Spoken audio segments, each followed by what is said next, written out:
Good morning, esteemed viewers, and welcome to this wonderful edition of Bystanders and Newsstands. I'm Christian Chuku. Today is the 26th of March 2022, Saturday, in the city of Lagos. I have my committed analysts here this morning. They're here to do justice to the newspaper headlines. I have Mr. David, I have Mr. Chigozie, I have Mr. Matthew, I also have Mr. Raphael. They are here as they do justice. I have Oluwawa here this morning. They are here to do justice to the newspaper headlines. I have with me the Saturday Vanguard. I have with me also the Saturday Punch. What does the Punch have for us this morning? Yesterday's match, Super Eagles versus Ghana.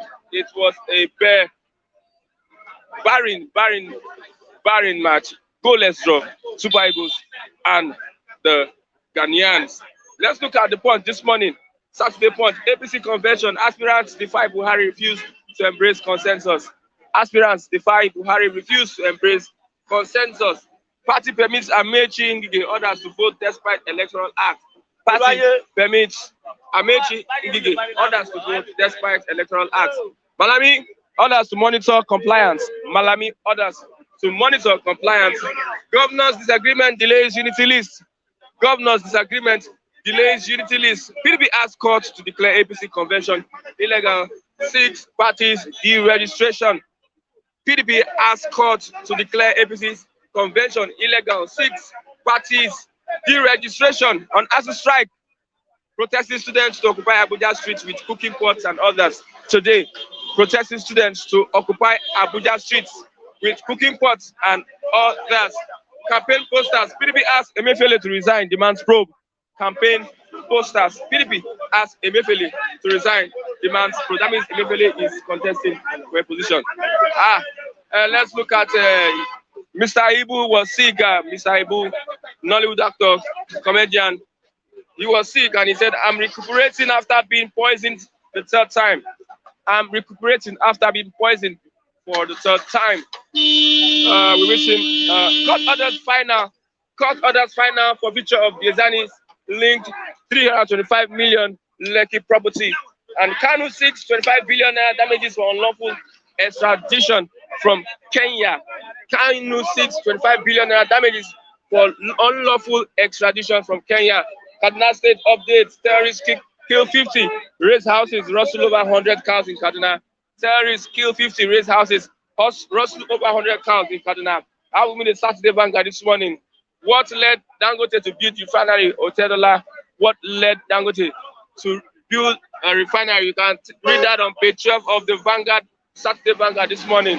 What led Dangote to build his own refinery? US names 6 Nigerians bankrolling Boko Haram, sanctions them. US names 6 Nigerians bankrolling Boko Haram, sanctions them. Eagles hold more creative. I don't believe Eagles was more creative. Eagles hold more creative. Eagles hold more creative Ghana. Obiwike change dynamics as Atiku high extension. Buhari keeps lobbyists guessing. And lastly, Grace Alele Williams dies at 89. I have Mr. David. Good morning, Mr. David. Grace Alele Williams, former VC of Uniben. You know him? Know her? Okay. Let's look at. Okay. Good morning. Let's look at. Mr. Christian Chuku. Good morning to my good analyst, pastor. He's the man I respect so much. And good morning to my brother on the right hand, the Igbo of Imo State. Mazi Chigozie. Who? Mazi is a Mazi. He's not yet a Mazi. Do you know what it means to confirm someone? Are you from the Southeast? Of Mazi? Are you from Southeast? I'm from the South. You know what Mazi is? I don't need to know, but this man he's not yet qualified to be a Mazi. Okay. It's like you calling Mr. Raphael Mazi. It doesn't make sense. Okay. Now you are saying that the Igbo man is skimmed out of things when it comes to election 2023. What's your argument? Mr. Christian, I know what I'm saying is that at this point, Nigerian politics has to do with lobbying. That is politics. Even the renowned scholar that defines politics, that he said, according to it, he said politics has to do with what? It's a game of what? Interest, based on what? Ideology. And then again, he said it has to do with what? Lobbying. You need to lobby for this power. You need to struggle for the power. Power does not just come on a platter of gold. Now, Asiwaju had knew he would become president. He had won aspired to become president. That was why he used Buhari to what? Outcast Ebele, Jonathan. That is that is the sense of playing politics. Not you coming to now. Let the Igbo agree among themselves. Follow one successor. Just pick one person. That person will be their consensus candidate. Everybody would what line up. Would queue behind that person. Not you. This one aspiring. That one aspiring. Ever since you see Asiwaju, ever since you've seen Asiwaju that has come out, that has interest, which Yoruba man now, which Yoruba man have you seen that has come out again? Which no, tell me where is Yoruba man? Even Osibajo, I start the content today. I am saying with every indications, and I make my chest that Osibajo would not contest election. Osibajo would not declare. If Osibajo declare, it's not too late now. Not too late. See, yes, Osibajo has from now till ending of March, from April. By May, primary would kickstart, and from that time you can no longer declare your interest. People need to follow political trends. People need to get themselves involved in politics. Stop coming to talk about stuff. No, it's not about stuff thing. No, it is. It is getting yourself involved to know what is on ground. I'm telling you, primary convention starts on the 7th. PDP. So now, Osibajo, all the primary start from next month. So it shows that Osibajo has from now till ending of next month to declare. What stopped APC and PDP from fielding an Igbo candidate? What stopped APC or PDP from fielding an Igbo candidate? That's the argument of Mr. Arab. What stopped them?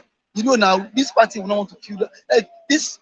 The two major political parties will not want to field an Igbo candidate because now, okay, what if PDP fields an Igbo candidate and APC fields a Yoruba candidate? Who do you think will win? Who no by permutation. Now, an average Hausa man would want to work with the Yoruba man because now Tinubu now as it stands now has more influence in the north than what any of the any candidate that's going to come out. No, more than any of the eastern Igbo candidates. I pass him. Forget I pass him does not have such pedigree to match Asiwaju. He did not. Now, let me give you an instance now. The former governor of Sokoto, Aliu Wamako, is Tinubu boy.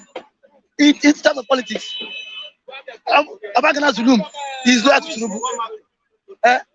Ganduje is his alarm boy.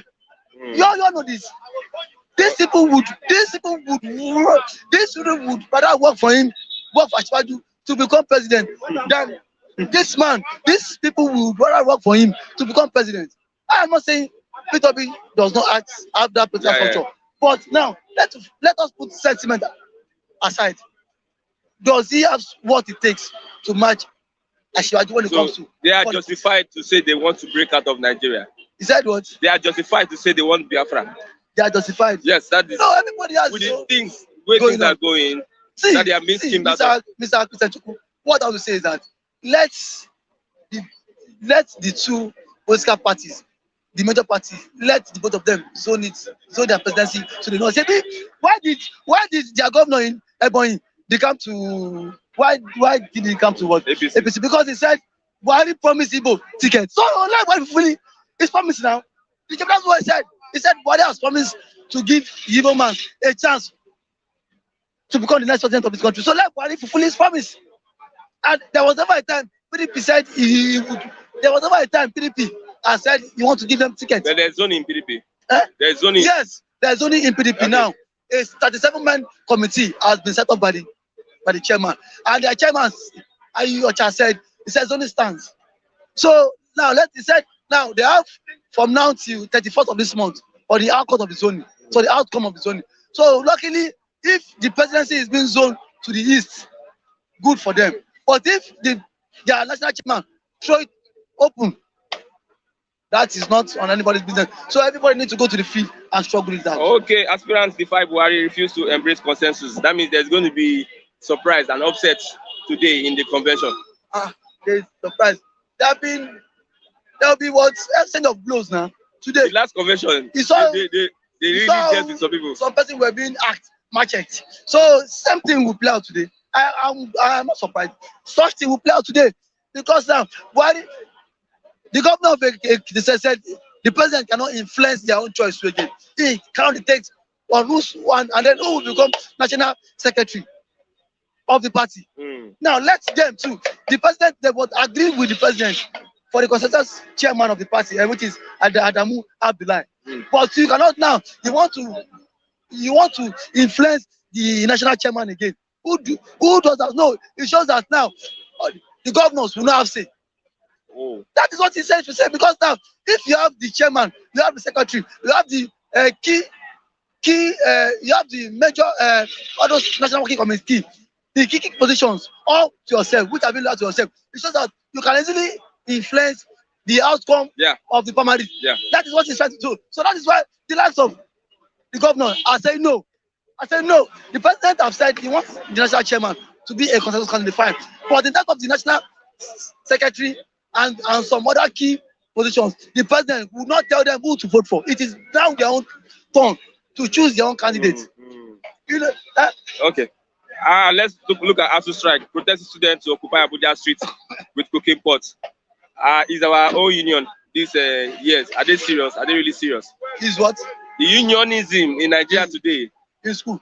Yes. The university unionism. Majority of them, I told this kind of time, if not for the fact that when I was in school then, I told you, Akpabio jailed me up for 6 months. I think on maximum prison. 6 months. 6 months. I was in prison. So struggle. See, not be today we don't start this struggle. No, for 6 months. That was when I was about to write my degree exam. Akpabio, because what we did was we protested against increments of school fees, and then again there was no structures, infrastructures in our school. All things were just bad. So we had to lead the protest. We went to the State House of Assembly. Akpabio, me and my friends, we were being jailed at maximum prison for 6 months. Unlawfully. It was so now when we say Aluta continua, we can come out and we can beat our chest that. But along the line, Akpabio gave me some offers in which I refused. Akpabio, now the present STG that took over after my own tenure is now the special aid to my present governor Udom Emmanuel, which communicates. So many of the students have told themselves they pay themselves to become politicians. Just go there, make the name. From there, government will offer you. They are fighting for themselves. Is that what? Fighting for themselves. They are fighting for themselves now. He's asking, which offer did you decline? Which offer? He said, which offer did you decline? At the 2018, when I graduated, Udom. Oh yes, I listen. Yeah, Udom then was campaigning for his the election. Udom categorically told me, David, come and join my campaign team. Now after that, I will make you the SSA on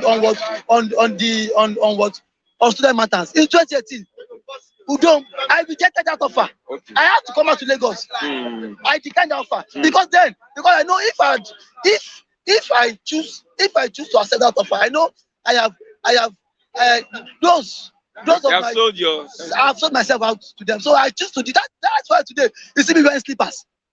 Yes, because that is Oshomole No, style. I have seen. I told you the present SUG now is now the SSA of student matters in my state, AKT. After my own tenure. After my own tenure. Okay. So it's now if I come to speak, I speak for the interest of people. That is why today I am not one of those people that will say, let us go to Lekki to get and protest. They will say, what it concern me? It should be Nigeria no good again. Not today we've been struggling out. See, the only person I respect in this platform that can. Let's not play politics. No, you want to play politics? No, I'm not playing politics. Party. No, I am not playing politics. Okay. I respect everybody, but when it comes to in terms of being rugged, say we don't agree. I know who can stand up and say enough of this injustice. Okay. They are all doing their best. Is that time that he goes, it's my boss. Maybe he went to him to too. And then and then he also president. He also the student politics in school. So, but what I'm trying to say that Igbo too has their own reasons. But at this time, the Igbos should please support one of their own. But even if it's B or B, let them rally around behind him and say, no, it is our turn. Now, thank God, even now, see now, the chairman of the PDP zoning committee is the governor of Enugu State. Now, let me see if he does not influence that zoning to the east. That means he is a serious person. He's the chairman, no. Now, Fulani man is not the chairman, no. You see where the sentiment will come. Assuming the governor of Enugu I don't mean it was Fulani man. They will say it was because it is the Fulani man that was entered the committee. That was why he could not zone it to the east. Now, the governor of Enugu is the chairman of PDP zoning committee now. Every way he can influence that decision to his own region. If he does not do that, it shows even he himself does not want an Igbo president. Okay. Because now he has every opportunity to do that. To influence that. No. So now the government of Enugu should make sure that PDP ticket is being zoned to the east, or else he himself does not want an Igbo president. Okay. Let's look at Nigeria-Ghana. What will you say about that match? Nigeria-Ghana. We didn't play anything. You also saw it from we had 2 good chances. With good chances. With good chances. Now, what are the good chances? Did you see the match? What is the statistics of the match? Those guys have played us. Those guys have played us. We had only just one chance of compared to Ghana. You can see every now and then they were always attacking us, pushing forward. Nigeria was trying to hold on to the defense. So that was not a very good match well played yesterday. I did not expect that from them compared to what we played during the Nation Cup. So there's still need for us to improve. On Tuesday. On Tuesday, my appeal is Buhari should not call them. Just like because thank God he did not call them yesterday because he was too busy. He was busy. So please, he should not call them again. So please, maybe God can help us because if Buhari called them, I will not watch the match. You know already, if Buhari should speak to those guys, it will end in tears. Okay. Thank you very much. Thank you. Greatest Nigerian students. Greatest.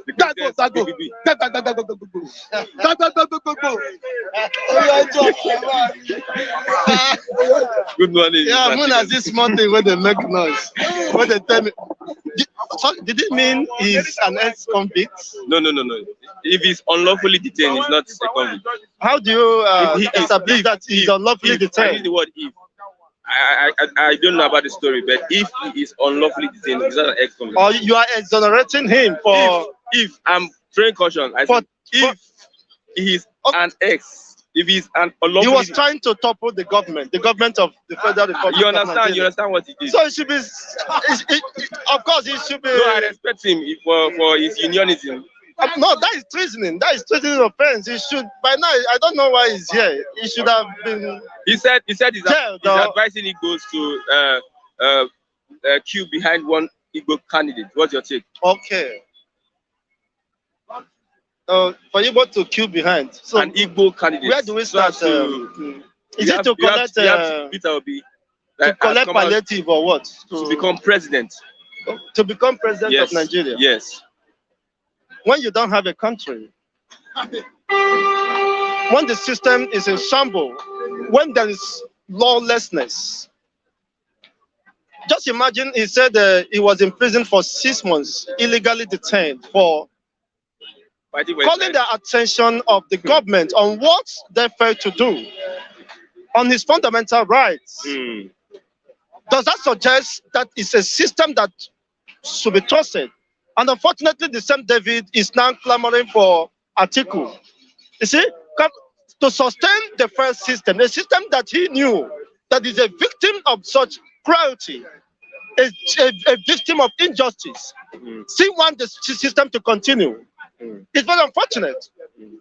The fundamental issue is not an Igbo person being filled as the president of Nigeria. The fundamental issue is where are you heading to? But the truth that Nigerian state is heading to the cliff. There is no direction, there is no vision. Why should the issue of presidency dominate the media, dominate the Nigerian sphere? Okay. You see, I have seen people clamoring for Igbo presidency, Yoruba, Hausa, Atiku, and whatever. They lack ideology. Should whoever become the president of Nigeria be decided on ethnic sentiments? I have studied the antecedent and the scorecard of those who are clamoring to become the president of Nigeria. They can't lead you anywhere. They will not lead you to more destruction. They will sink Nigeria abysmally. I thought by now the current experience should have informed the Nigerians on the right position to take. Atiku is not coming there to do any person any favor, any good. Likewise, the same with Jagaban, the Tinubus. And Peter B is not left in that same story. It will all end in, of course, you have to give us time. Rome was not built in a day, and so what? Rome was not built in a day, and people are dying on a daily basis. Look at what happened in Kaduna State. 150 people. They said over 50 people. When they say over 50 people, multiply it by a factor 10. By a factor of 10. Now you can now ascertain the number of people who are dying, the supposed citizens, who by virtue of being within the Nigerian territory have lost their rights to live. They have lost their right to freedom. They have lost their right to political expression. What is happening in Kaduna State could be clearly seen as problem, as genocide against the indigenous people of Kaduna State. Are they not part of Nigeria?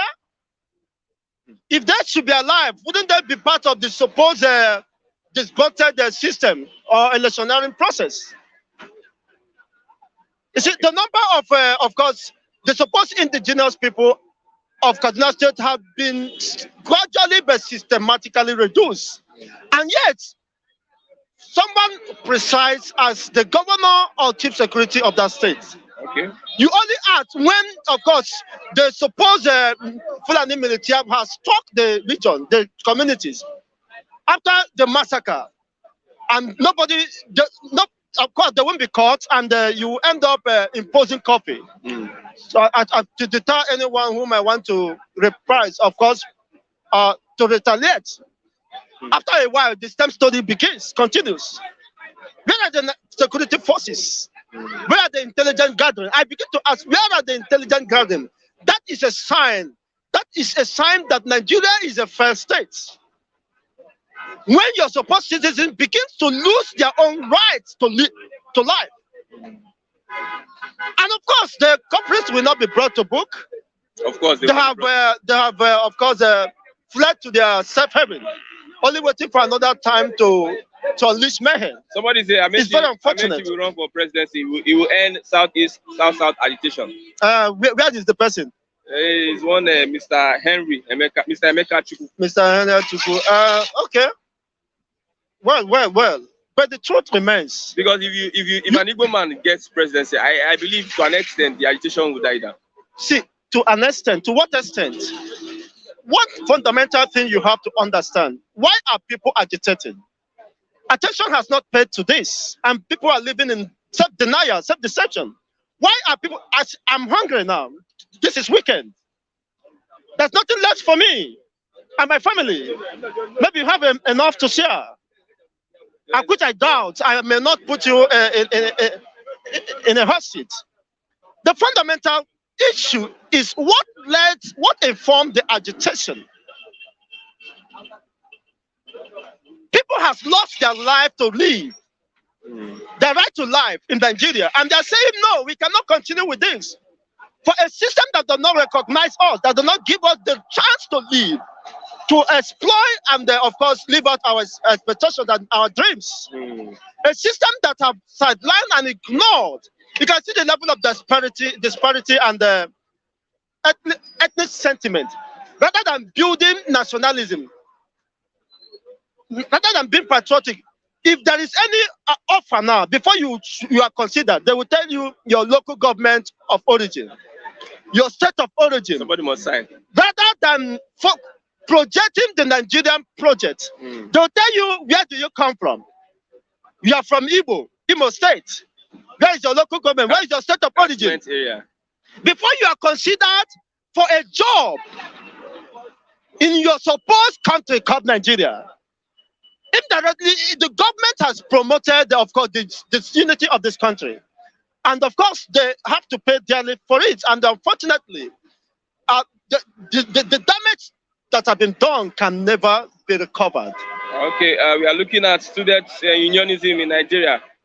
For over weeks now, the federal government and the ASUU, they are at a stalemate. Now, students are saying they are going to come out to block the streets of Abuja with their cooking pots and others. Let's compare unionism then and now. It's very unfortunate. There's nothing to compare. One thing is fundamentally wrong, is that the Nigerian state has lost its credibility. Nigerian state has lost its primary objective to the supposed citizens, to the young people. Any country that does not foster or create hope for the steaming population of her own youth is a dead country. Nigeria refused to invest in her own children. And you think that children will grow up like Nigeria? You see? And you think that those people will sing the national anthem? You see that those people will become patriotic. For over 1 year now, they're on strike and nobody cares. Nobody cares. Because they have their wars, their children in diaspora in Western world. You see, in the best varsities across the world. So it doesn't matter, of course, we that are struggling ourselves, if you don't go to school, who cares? You can imagine the irony, the mentality of those within the corridor of power. They don't make goals. What does it take to meet the demands of ASUU? Less than 13 billion or so, even though it's 100 billion. You see? And Buhari gave Afghanistan $100 million. $1 million. I mean, $1 million. $1 million is far less than what ASUU. No, $1 million is 500 and something million naira. It's not up to. No, what I'm saying in essence, Nigeria have spent even $1 billion in purchase of ammunition and all that. You can't deny it. Several billions of dollars to fight Boko Haram. But with education, by educating the civil population of the youth, you can de-radicalize them. You see, when they know that they can become profitable to the society and to themselves, they won't take up arms. But you subject them to some level of cruelty because of selfishness and greed and insensitivity on the part of those who call themselves the government. You refuse to, and the children want to risk their life. And at that place, scene of protest, you see what will happen. Don't be surprised. They will open sporadic shooting at them. What is their crime? They only ask, please, we want to return to the classroom to continue our studies. And that prepares them for the future. Unfortunately, you can see already in their very eyes, the millions of Nigerian undergraduates knew that they don't have future in Nigeria. They don't have future. And they still... If they have been on strike for several months, years, and they have not been attended to, nobody cares. Nobody feels their pain, their agony. Can see the level of cruelty and inhuman treatment meted on the supposed youths. And you want them to love Nigeria. You want them to become patriotic. What a useless state. Okay. We are even most of the Nigerians in diaspora, in Western Europe, in Southern or Western Europe. He told me that he's schooling on free education. Free education, I know. And yet, in your own country, you call one Nigeria, one people who are supporting useless, dead entity, one Nigeria. On what basis? It will never be well with them. Okay. Maybe your children, your wards have opportunity to, of course, to have free education. If you're in Europe or in America, you see, even if you don't have, you are given some grants depending on when you are done with and you have a job, you can pay back. Nothing is done to, to encourage education, encourage, of course, self-development of the youths, and it's very unfortunate.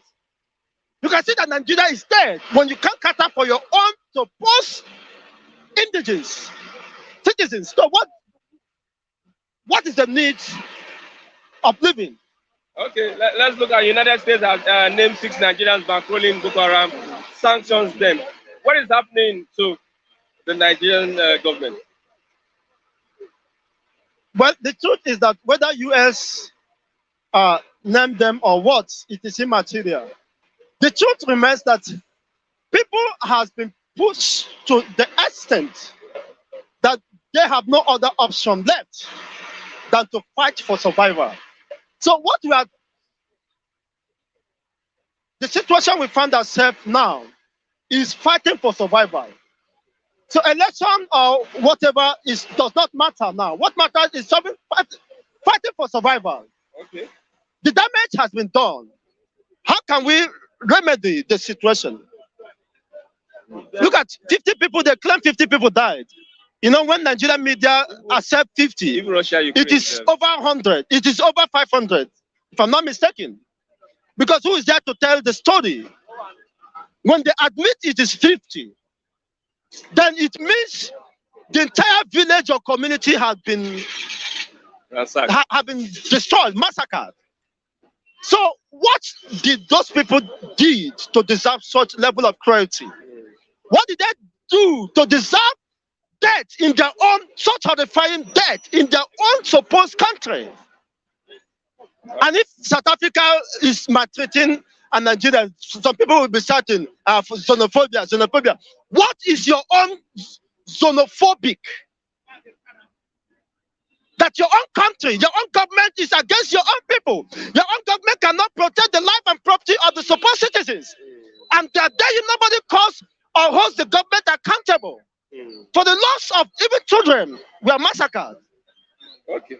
I think that all will be well with Nigeria. So what's the remedy? What's the remedy? The remedy remains, of course, either by peace or in pieces, the disintegration of the Nigerian state.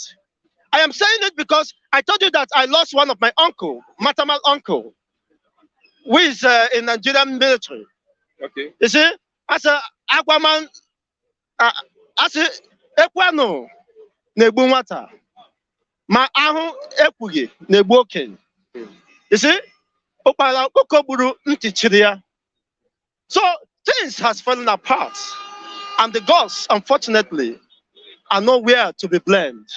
Okay. We have to take our destiny in our hands. Okay. And that destiny is to continue to sensitize people that if an average youth or undergraduates of Nigerian extraction cannot have future in Nigeria, then it is needless promoting the One Nigeria saga, Okay. which over 62 years, you are only struggling to promote One Nigeria.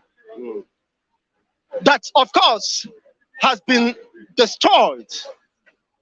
You see, people are disillusioned. Men and women are disillusioned, wallowing, of course, in poverty, and once in the midst of plenty. Thank you very much, Mr. We had an opportunity to have become great, Okay. but such opportunity was misused and mismanaged by the supposed useless political elites. Okay. But unfortunately, everyone is paying dearly for it. Okay. Thank you. And that has brought us to the, of course, irreversible part Thank you very of this much. integration. Thank you very much, Mr. Chigozie. Referendum or nothing else. Mazi, thank you. Referendum or nothing else. Thank you. Thank you. Chigozie Igbo. Okay. Good morning, Mr. Matthew. Good morning, Mr. Christian. Okay, let's look at. You said the federal government is to blame 100%. I just want to. Okay, Get your, yeah, I didn't know you were following up with. get your, let me Because get, I quickly, thank you for having me. Matthew is the name. I saw two Nigeria's comments, so I think I told him I strongly disagree with him. Because he was looking at. Let me look at the basis for his argument. Yeah. You're looking at it that lecturers are educated. That was the essence of their own education. If they could go on strike, and students are not getting the necessary education. Okay. And their strike is causing the children, depriving the children from getting the education. But what you should understand is that in this kind of scenario, it's better you get it right once and for all. Because the way it stands, if education is not getting the necessary funding, the whole country is going to pay dearly for it. Okay. To start with, the educational sector in Nigeria ought to be doing research independently. Yeah. And they can only do this if they have initial funding. To start doing the necessary research, they can take up a job of research, maybe in the production sector, and develop a product, and the company will pay for it. They can design a model of a vehicle, and they can design a model of a vehicle. The company that designed will pay for it. But all these things do not happen without initial investment. Okay. So the government needs to do the necessary funding to place them at the level where they can compete with other institutions in the world. What I say in essence is the blame goes 100% to the federal government. Lecturers cannot be sharing that blame. I strongly disagree with Naija. I respect him for his opinion, but I disagree with him. Because if you give lecturers give them good working condition, their welfare is taken care of, and they are not delivering, then you cannot blame them. But the situation where their welfare is not taken care of, federal government entered into agreement with them in 2019 when Jonathan was there. Government is a continuous process. Buhari inherited that agreement. We are made to understand that Jonathan released the first tranche of the agreement, money involved in the agreement. Subsequently, this government did not follow through to release other areas of funding, and we are now in this situation. All we should be asking is all relevant stakeholders in this country should join hands with ASUU in solidarity to put the necessary needed pressure on the federal government to do the needful. Can you mention any of the stakeholders that you want to join us in? We are seeing non-academic staff is already giving a warning strike. There's nothing stopping even civil servants, federal civil servants, NSC, Trade Congress. Nothing stops them from giving federal government ultimatum to listen to ASUU, and if they fail to do that, there's nothing stopping them from joining the strike as a way of putting pressure on federal government to do the needful. Whether we like it or not, if you get it right with educational system in Nigeria, you would have gotten Nigerian problem 50% right.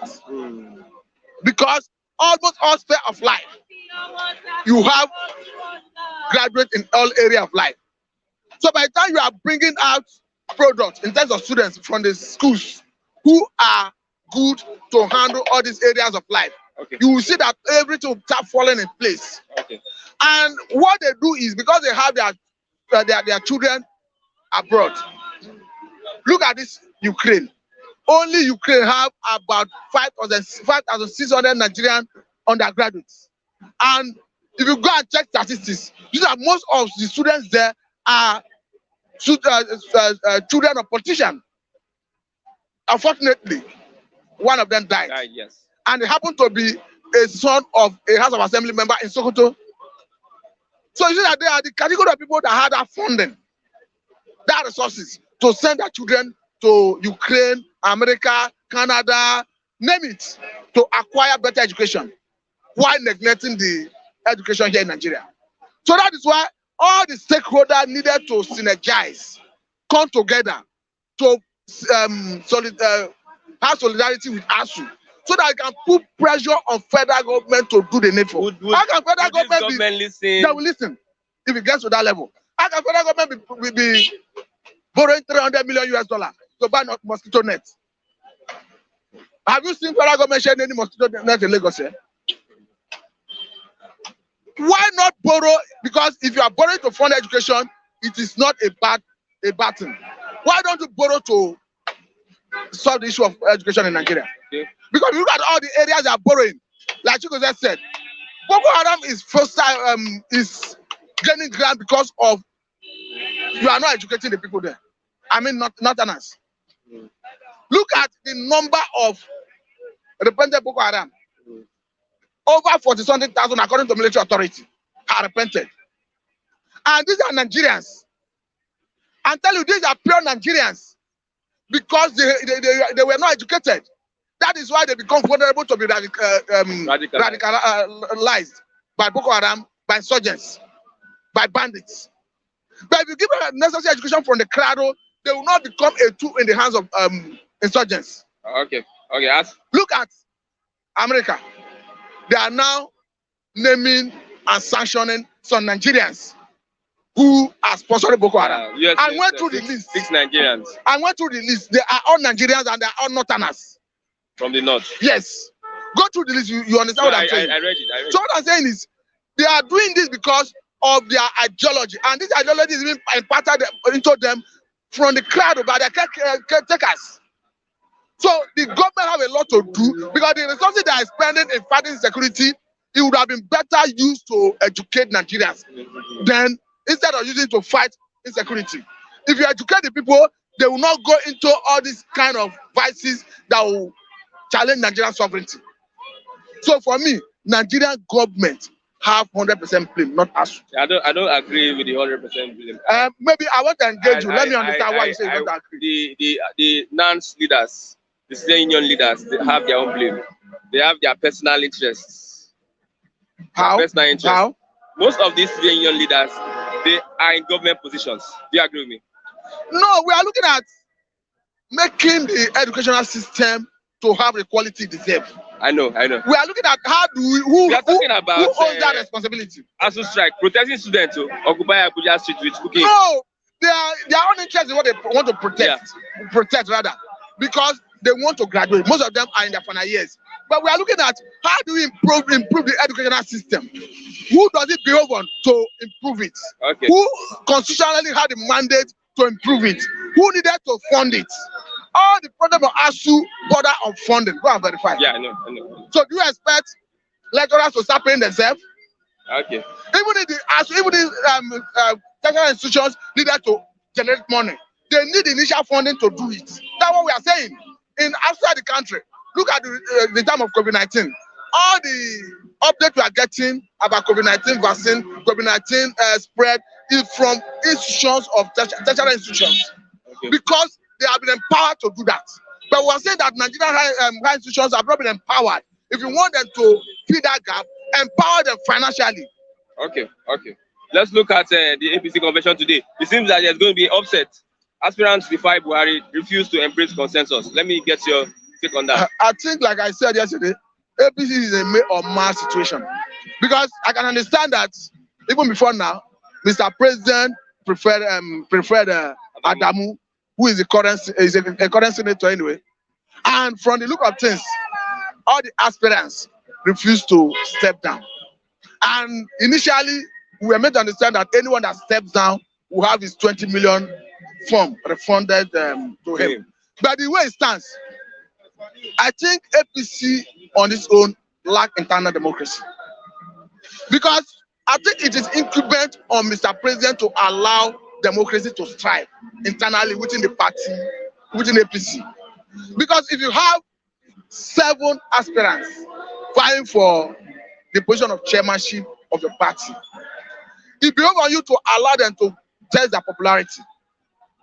I can understand that his worry is that by the time somebody emerges as chairman, there may be internal crisis as to other people not accepting it. But do you now impose your personal opinion on all the party members? Because that's the situation we are seeing in APC. How do you now tell all the candidates? Because the way it stands, all the candidates have their preferred chairmanship aspirants. How do you now compel all the aspirants, all the aspirants to accept your candidates? What is the guarantee that your candidate will protect their interests? What is the guarantee that your candidate will be fair in administering the party? I think that is the worry of all the aspirants. Whether we like it or not, Tinubu is an aspirant. Devuma is an aspirant. Ojokal is an aspirant.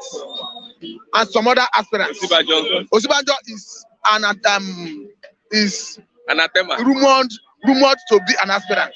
So what we are saying in essence is, what is the guarantee that the person he is trying to compel all the aspiring members of the party to adopt will be fair to all of them. Because whether we like it or not, Buhari is a human being that has human feeling. He must have his preferred candidate for APC. I mean, presidential candidate. So what is the guarantee that his preferred candidate will not be offensive to other aspirants? You see, don't forget that even as we speak, PDP have gone to court now. Yeah. Asking court to nullify the ongoing convention on the basis that the composition of the technical committee and the committee led by Malabuni is not supported by law. It's asking court to determine whether, going by the constitution of the Federal Republic of Nigeria, whether 13 persons can lead the national escort of that party. Okay, lastly. So, the party permits Ahmed Chingigi others to vote despite the Electoral Act. You see, I think what Malami and co are doing is because that court judgment from Umuahia is still subsisting. So if you subject it to legal test or to Supreme Court, it cannot stand. But currently, since it has not been set aside, I think it's still valid. I think it's on that basis they are saying the political appointees should vote. Okay. But for me, in the long run, I think that law should be challenged. I think they should have a situation where if you are a political appointee, just like that section 84, section 12 stipulates that you cannot vote and you cannot be voted for, whether in a convention or in a Congress. Okay.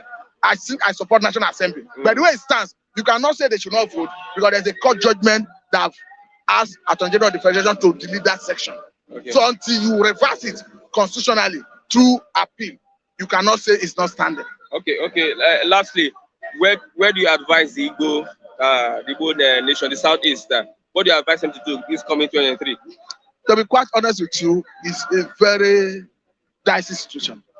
Because for me, as an individual who follows Nigerian politics, I think the Igbo man is more justified to occupy ASUU in 2023. But unfortunately, the dynamics of the moment do not favor an Igbo man to emerge as the president. So the way it stands, I think that best explains the reason PDP is not likely going to zone that position to the Southeast. But there's a feeling that if PDP zones it to the Southeast, the Southwest gets APC candidacy that the North want to align with a Southwesterner. So PDP may lose the general election. From what I'm seeing, I think it is likely that Atiku is going to pick PDP candidacy. Okay. That's why I see it. Okay. But it would have been better if the two parties can magnanimously zone, the two leading political parties, APC and PDP, can magnanimously zone their presidential candidacy to the Southeast as a way of dousing tension. But I don't see that happening. And if it doesn't happen, I see Atiku picking PDP candidate and I see Tinubu picking APC candidate.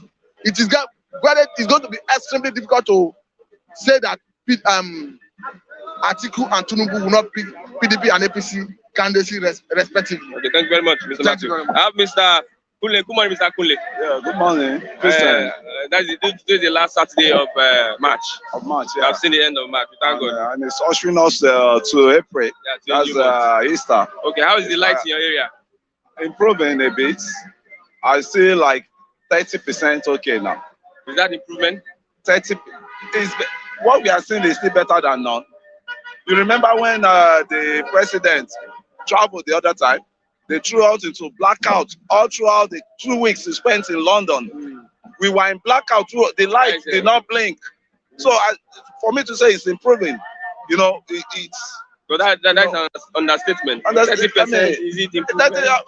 That is what the situation is now. If you even see light for 5 hours, thank God for that. Than throwing you into darkness, Me, I'm not thanking the people, the government, or what they call themselves. I'm thanking God. Okay, because for me, I use this light to charge my phone, and I use my phone to do business. Clients that want to call me, they call me on my phone.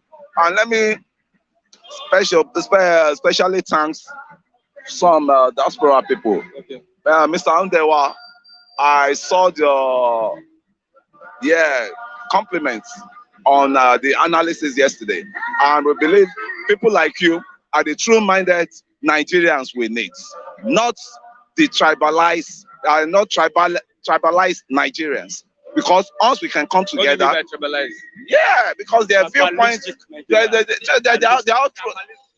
always, they tribalize themselves. That this is where I am, this is my own point. Once you don't say anything like what is favor them, they'll go against you. Okay. I know what I'm saying. They tribalize themselves already. There's nothing you can say that they can listen to. But this man, the point that is on ground is beyond Igbo in PDP, Yoruba in APC, and this. It's all about the foundation of this country. The foundation is rotten. There's no, what's it called? There's no structure. There's no constitution. We need to restructure. And likewise, my sister, my beloved sister, she knows everything in and out about what is going on. Before you say anything, that's Tina. Very enlightened, very updated woman. Those are the people that can come into this country and say things the way it is and fix things the way it is. They will analyze even the situation of the country as it is, and more than you had, even you that you are in the system already. So I want to give kudos to those two guys. Taiwo, good one, you're doing great, because we need to join hands together to either diaspora, either Nigeria. We need to join hands together before they blew up this country on our heads. They blew it up on our head. Who are the politicians that you are still asking me who and who? Who and who? By the time they start the election now, you start still killing. You now start seeing, them causing havoc all around. If they don't say a candidate does not, if the party did not enter now, they will form another insecurity. Don't you know that's the trend in the country? If any one of those two parties lead, they will tell that party in power that you will not rule with rest of mind. You will not have peace. I'll make your governance uncomfortable. You will make your governance uncomfortable. I cannot be hearing that. Why we so forgetful in this country, man? It's so painful. Okay. Let's look at the unionism, the student unionism in Nigeria today compared to when unionism was unionism. I think the ASUU strike have been lingering for how many years now? Nothing. Unlike then, that if students speak, the student unionism in Nigeria now is in what's it called, a state of comatose, and they're in what's it called, emergency ward, that they need serious attention, treatment for them to be able to get themselves back. Why am I saying this? When you look at student unionism those days, you look at it, let's even start from the Falana eras. Ali must go. Ali must go era under Obasanjo in the military then. These people, because they changed, it wasn't about strike, it was about they were giving them chicken, the whole chicken for one student, one chicken, and they changed it to like 3 students, 1 chicken. The 8 hostels you stay, you have only 2 students in each hostel that fear the hostels. Now, as we're talking now, you find 10 students staying in an hostel. And you know what degenerated, what made this thing worse like this is when you look at the UNESCO convention said 13% of every membership, every members of UNESCO, every country that belongs to 30% of their budget should be allocated to education. Is Nigerian, are they allocating 1% alone to education in Nigeria? And more than 2%. They purposely do that because once they killed, they killed education. They prevent people from being educated, and they will be able to stample on your rights. You won't know your right. Are you saying that they are ignorant of their rights? The citizens, the students, they are ignorant. They are ignorant because A student from home alone, there is poverty, is going back to meet at home. Now, if he gets to school, We struggle. he struggle to meet ends meet, in school. You need to go to all these universities. Now, current universities, they are calling they are glorified. They are glorified secondary schools. I'll tell you, they are glorified technical schools because those are university in Nigeria is not normal university of those days.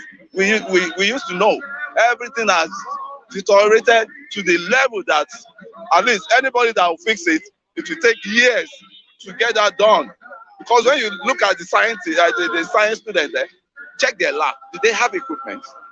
Do they have equipment? That is why are their equipment upgraded? They're not. They're not. And that's why you see private university all around. And it's so funny now that our leaders in government too, they are setting up private university.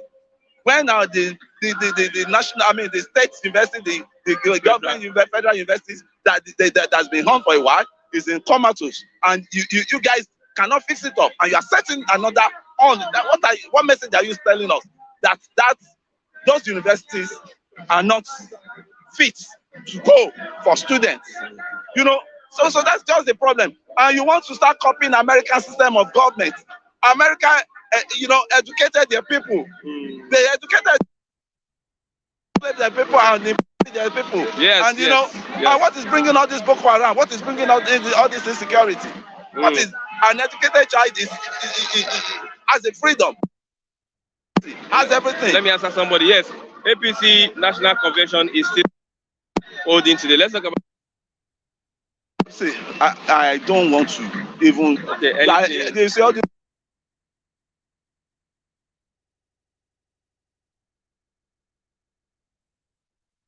constitution.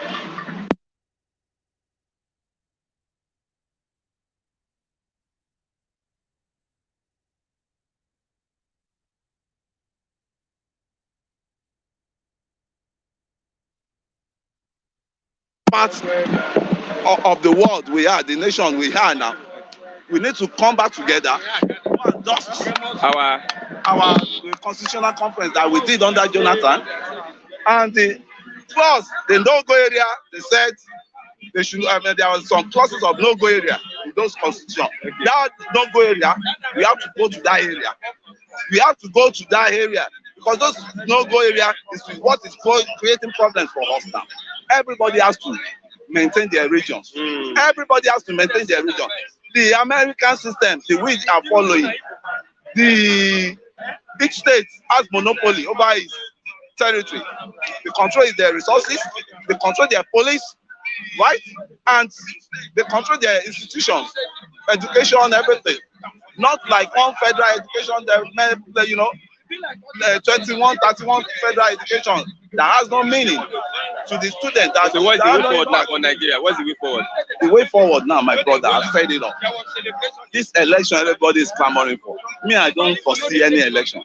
Because all the candidates I'm seeing now, all the parties I'm seeing now, they can't bring any difference to this country. It's the same. As my brother, you buy land, you want to build house.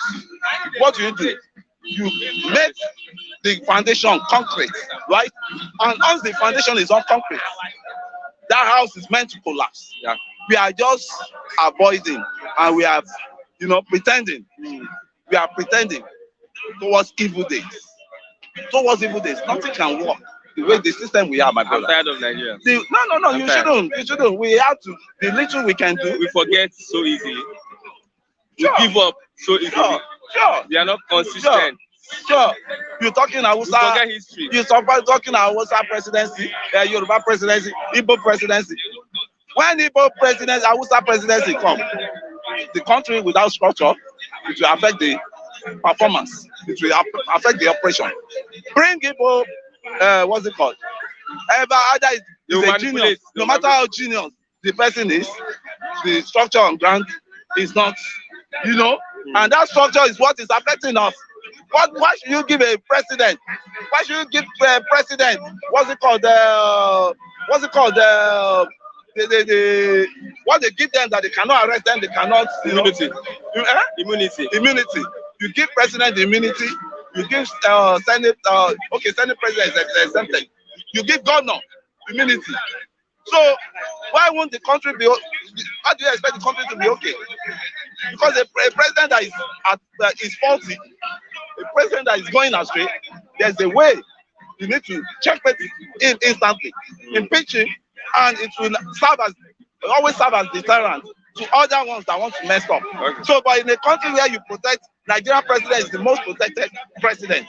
You know, he has everything at his free will, and is one of the most powerful in the world. With all the arsenal around him, he dictates the way. He single-handedly dictates the way 200 million of us will go, which is not like that. Mr. Buhari can wake up now and say, okay, this is what I want. The Senate will bow to you. Thank you very much, Mr. You know, so we need to stop all those nonsense. Well, let us go back to the basics, where the problem started from. Okay. All this Igbo president, Yoruba president, Hausa president is not the solution now. Because it's just round and round. We'll just be rotating round and round, round and round. We don't find let's sort our... Yes, my brother. Okay, that's Mr. Akunle. As I wait for Mr. Raf is getting himself ready for his own analysis. Yeah, have Mr. Raf. Good morning, Mr. Raf. Yes, Christian, this is Mr. Raphael Mbochi, Raf Tresvant. I was surprised, but no, let me not say I was surprised. Let me not play with sides. Let me not side. Okay. Soludo says that no Monday sit at home again. Soludo says so? Yeah. In Anambra State, I think is a hearsay, a rumor. It's not a rumor. It's a rumor to me. It's a confirmed. I've not read it on the paper. Yeah, you need to go check it up. And then even Phoenix has not thrown it out. Or you need to check it up. You need to check it up. Yahoo, MSN. You need to check it up. I've not read it, online. That Soludo says no more sit at home. No, it's a rumor. Because I know that same Soludo said IPOB, we shouldn't, turn against ourselves. It shouldn't be against ourselves. And said that they should stop the sit at home. The sit at home is economically, woeful to the Southeastern region, we know. But I think it should make his stance clear. If Soludo is not for IPOB, he should tell us. If he's with IPOB, he should tell us. I don't think rumor this time around should help situation. Soludo has never come out to say that. Okay. Because somebody is in there languishing, suffering for nothing, for no just cause. So if Soludo wants it at home ends, Soludo should end Nnamdi Kanu's detention. Nnamdi Kanu, Soludo should go there and make sure that Malami and the federal government, do the needful, which is, of course, releasing Nnamdi Kanu from detention. Okay, let's look at Igbo man. Where is Igbo man in the scheme of things now when we talk about 2023 elections? The permutation of presidential candidacy, the position of Igbo man is quite clear.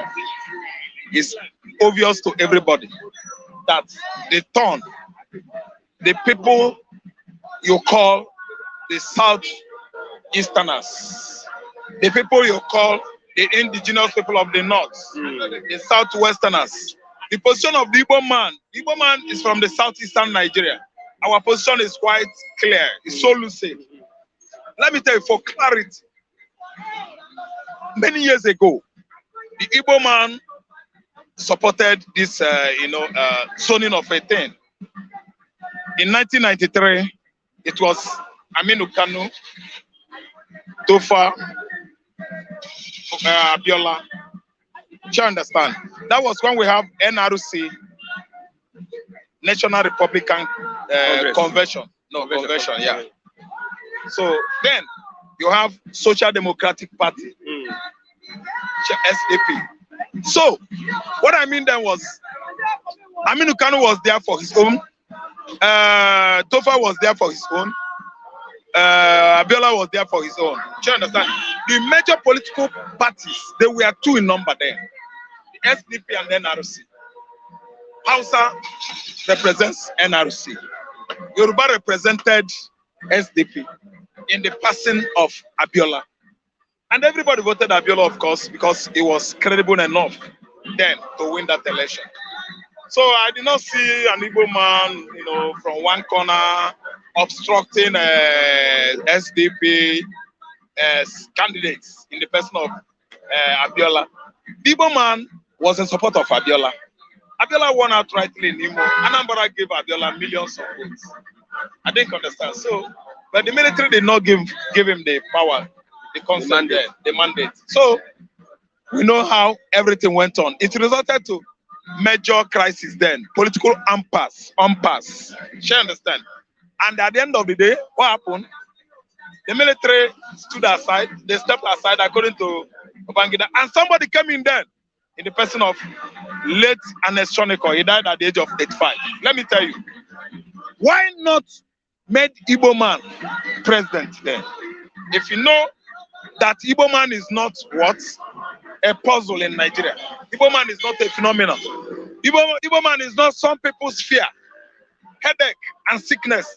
Why not appoint Igbo man to head the interim government of Ernest Shoneko? Why not be named that interim government of Emeki Hedioha or Obonayono? So that I think Ernest Shoneko was there for some months. Some months, he will just step aside. It will enter the what? Record of this country. The archive that an Igbo man headed interim national government as a president. See, let me tell you, the position of Igbo man now, let me tell you, another trouble, cloud of trouble is gathering. It is not a riddle to Yoruba man.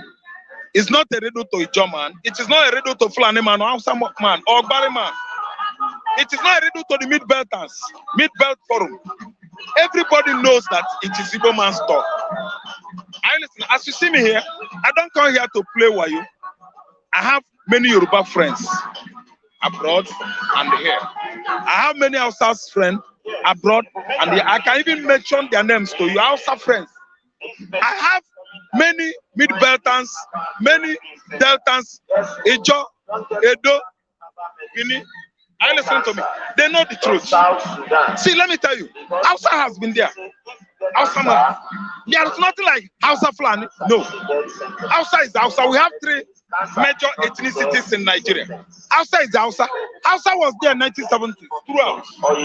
From 1970 to 76, Hausa. From 1976 to 79, Yoruba, Hausa. No Igbo man. I listen. When I say Yoruba Hausa, I mean Ramat Morita Mohammed and Obasanjo, who handed over to Hausa Chagari in 1979. I listen to me. From 1979 to 1983, it was Hausa 4 years. From 1983, are you listening to me? Are you listening to me? From 1983, that's when Buhari took over. Do you understand? December 31st, 1983 to 1985, it was Hausa. Buhari was Hausa. Buhari was overthrown by Babangida. Babangida is from Niger State. It's Hausa. They are not. They are Northerners. The major language they spoke in the northern Nigeria is the Hausa language. The Hausa. So let me tell you, from that 1983 to 93, Babangida handed over to Ernest Shoneko. From Ernest Shoneko to Abacha. Abacha to who? Obasanjo. Abacha to Abdul Salam. Abdul Salam is an Hausa man. See, let me listen and listen good. Oh. This Hausa man handed over to who again? Obasanjo. When they were canvassing for a credible candidate in 1999, they came out with two credible candidates. Those two credible candidates were Yorubas. Igbo man supported them. Without fear, without grudge, without enmity or animosity. Igbo man backed Obasanjo and Olufalaye. We saw their performances. You know what I mean? Their credibilities in terms of when vote was casted for them. Igbo man gave Obasanjo good vote, Anambra and Imo State. Obasanjo won in 1999. I listen. So why not after 1999? Why not hand it over to Igbo? Do you see from where I was analyzing my point now? I made my point clear. It was from 1970 to 1999. 1970 to 99 is how many years? 1970 to 1990 is 20 years. additional 9 years. That's 29 years. See, if we are talking about 1970 till now, we are talking about 52 years.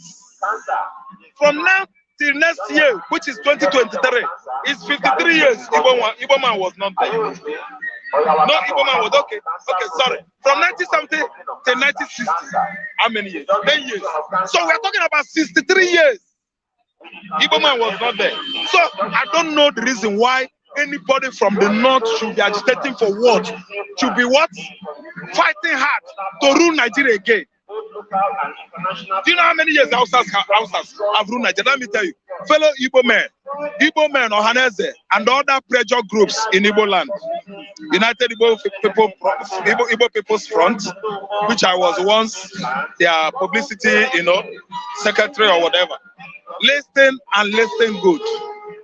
Comes 2023, if Igbo man fails to be there, let everybody go. I am not here to promote nepotism. I'm not here to promote mediocrity. Mediocrity has spoken out for itself. Incompetence. Yes. When you don't deliver well from any department you represent, you become a mediocre. Okay. And people will accuse you of what? Being incompetent. Okay. Federal government of Nigeria from now till 1960, I'm telling you, has been bent on mediocrity and incompetence. Would an Igbo presidency stem the agitation? Down. Agitation for Biafra. Yeah. Down. Thank you so much. It's a very good question. Igbo presidency will do that. Ask me how. Not that Biafra will go. Not that Nnamdi Kanu will stop what he's doing. Not that Raf will stop believing on Biafra. It will stem it down, but at least we will heave a sigh of relief. Are you listening to me? Everybody will have reason to tell IPOB, look, Igbo man is Mr. President now, in the person of Obi or whosoever that is going to rule there. Igbo man is the president. Why are you doing what you are doing? Then we will come out with another definition. Because agitation for Biafra is not a curse. Curse, I mean CU, RSA. It's not an abomination. Agitation for Biafra is not an abomination. We have the right to agitate for Biafra because Nigeria has clocked 100 years in 2014. Thank you. 2014. 1914 to 2014 is 100 years. We have closed 100 years in 2014. So we are doing the right thing. It is needful to allow Biafra to go. Biafra agitation is not political.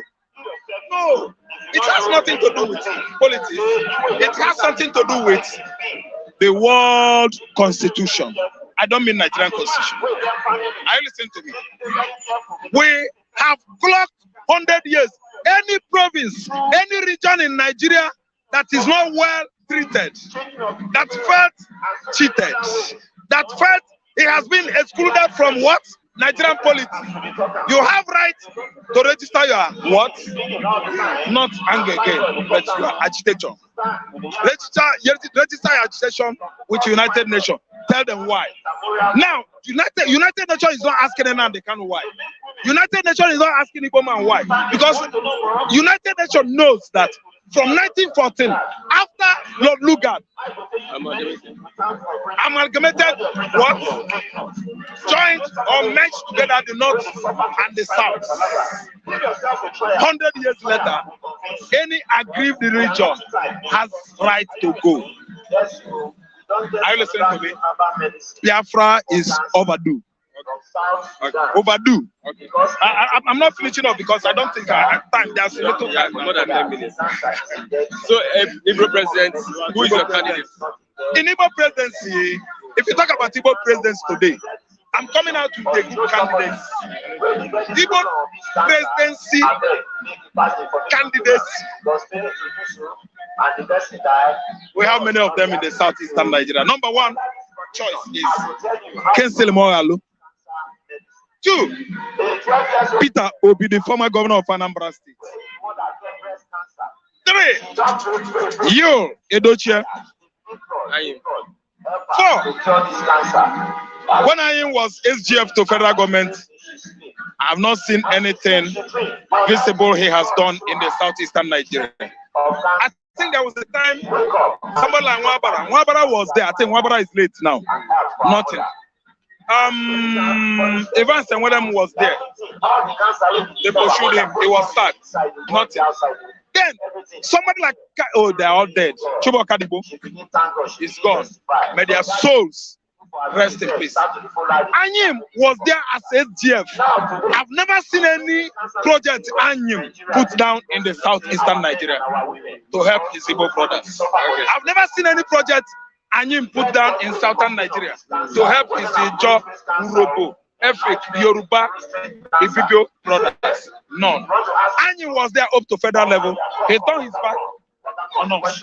Anyim was there in his 30s. Go and investigate. Thank you, late 30s. A young man. 30s, a young man. 40s, a young man. 58 down, young man. I didn't understand. I'm just trying to tell you the age line that you can tag or say that somebody is young. Are you listening? Anyim turned his back to southern Nigeria, to everybody. Anyim did not deliver. I beg, listen, give Peter Obi the chance. Peter Obi ruled Anambra State, he managed Anambra State as his own household. He tried the way he manages Fidelity Bank currently. Then, Kisel Mohalu, you could have, I believe, read his manifestos. When he contested in 2019, I think he meant well for the Igbos, for the Hausa, for the Yoruba, for the whole country. Are you listening? I'm not trying to say that all these candidates can still quench the fire of Biafra agitation across the world, not Africa continent. The fire of agitation for Jewish state of Biafra, if any man takes the position at ASUU Rock today, is not going to quench that fire. It would rather, I will seal off my lips. It would rather, I'm telling you, if an Igbo man gets to be there, I don't see him obstructing agitation for Biafra. Biafra must come to be. Biafra this time around, we keep it one corner, but we are looking forward to see when the Nnamdi Kanu will come out. Thank you very much. Nnamdi Kanu's release will be just like what happened to South Africa in 1989. We are looking for when the sun that set will go down to the sea. Anyanwụ walawa when it will go into the sea. That is when Nnamdi Kanu will be out. So that we'll carry on with agitation. Nothing just stop that agitation for Biafra. Good morning, Oluwawan. What's the language? I do. What's the language? The language is the way to be united. All those one is saying United. Can Nigeria be united? Yes, we'll be united. Because I say united, we stand divided, we fall. Can we be united? I know. There's possibility there. For 2023. 2023, even in APC, they are not united. They will be united. At the end of the day, before the games runs out, APC, PDP, they are not united. They will come together. If they are not united, we are going to push them out. We are going to be united in our own front. We the youth, we are coming in a full force. Name one youth that is coming as a president. One youth. I represent the youth. Apart from you. We have many. They are coming. We just want to see the film of PDP and we just want to see their film first. The conventional film, when we see their film, now we don't know how to act. We must see their film before we act. Because time is not on our side. We have to pack all those garbage out. Garbage. They are garbage. They are bed on the same bed. Okay. Let's look at sit at home in the Southeast. How do you look at it? It's a language of no return. Sit at home, no sit at home. What are they going to eat? No food, no work, nothing. You say people should sit at home by force. By fire, by force. You are fighting for agitation. Yes, but you make sacrifices. You are fighting for agitation. There is some sacrifice you make. Not that type. It's punishing the masses. the majority they are punished. What about people that organize strike that shut the whole country down? NLC, That one is Labour different. Congress. That one is different. That one is Nigeria not losing money? Nigeria. No, this one is on stage. So it's almost the same thing now. It's not almost the same. According to what they are saying, they say the economy is going down. If Nigeria shut down for one day, would the economy not go down? Go down. But there are people that have been protesting. You see now, this new government now just condemned that situation. It's a learning. You know the meaning of bad and good and ugly. Okay. You know the effect and the effect. So you say it's condemning it. Okay. Lastly, so in my own, I will condemn it. Let's look at US name 6 Nigerians backtrolling Boko Haram, sanctions them. US name them. Name 6 Nigerians sponsoring Boko Haram. Is it real? It is real. The name them, their name. What do you advise the Nigerian government to do? They should prosecute them. They should get their arrested and prosecute. They find Gucci Paris Sport. This man Gucci Paris Sport, because I know in the situation where you can the Nigerian government do such? They can do it, but they are, according to their body language, they can't do it because they are the same of the best, they are the same. Boko Haram, how many years? The late generation about make Islam that any insurgency that the government is fighting that is not able to fight under 2 or 3 years, that means they are inside the government. So they are working hard to run. With the way Nigeria is Nigeria redeemable? That's what I'm telling you, we are going to redeem them. We are going to bring new fresh blood. All those ones, they are garbage. I already told you, we are pushing them out of the field. So imagine now you see Nigeria named by the United States of America. What does the government do about it? They say cover it up because they are party. Okay. In the name of projecting billions of dollars to buy ammunition that we never use. Okay. Thank you very much, Oluwawan. Happy weekend. 1 minute. Your time starts now. Okay. Christian, I think we need to educate majority of this hour. Make your point. My point now is, you come on, you say, give Igbo presidency, give Yoruba presidency, give Hausa presidency. We need a Nigerian president. That is if Nigeria is going to stand. We need a Nigerian president that will unify the country, not some people tribalizing the presidency of the country. Is it wrong for you to ask for an Igbo? It is very wrong. What else does that? Is it against the constitution? It's not against the constitution. But let me tell you one thing. There's no region that has not enjoyed the space of this country. During the military era, we have ASUU from the east. We have the the House Speaker of House of Rep. Then from the east, we have who else? A lot of them, they've occupied the space. Even this current government now, we are talking. Nobody is being marginalized.